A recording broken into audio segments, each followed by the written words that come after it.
To import into Premiere, there's multiple ways of doing this. So I'm going to show you quickly 4 separate ways of doing this.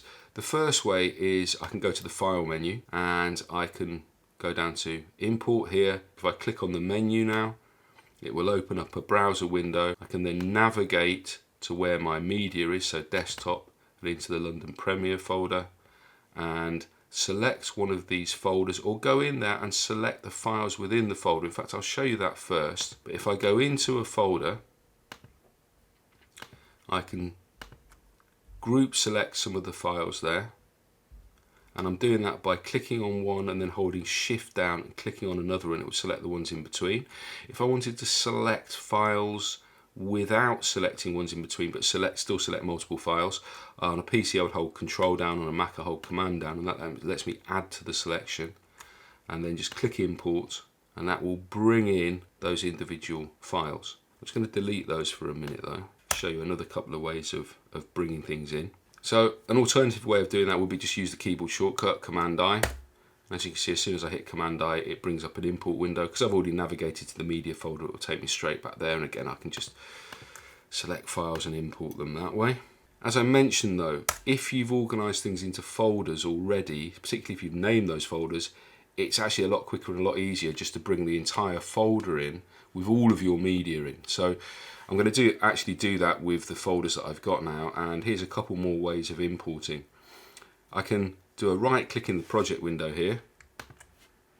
When you right click in a window or on something in Premiere, it's going to give you relevant options to where you've right clicked. So because I've clicked in the project window and that's where you import things to, as you can see there's an import option here, so I'm going to select that.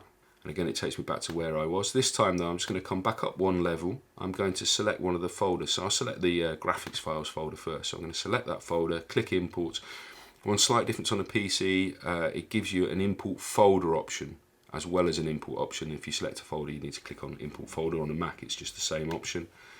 And this time, as you can see, it brings in the folder itself with the same name. So that's another way of importing. Here's 2 more for you. If you double click on a blank area of your project window, it will automatically open up an import window for you. And again, you can just navigate to where you want to import stuff from. So I'm going to select this audio files folder this time. Click import, that'll bring that in. And then another quite quick and easy way is you can actually just drag and drop stuff from a normal Finder window. So if I go to my Finder here for a minute, just open up a standard window, select a folder, or I could do this with the files themselves again, and just drag from that folder into the project window in Premiere. That brings that in, and that will also import the files. So as you can see in here now, I've got my 3 folders in here.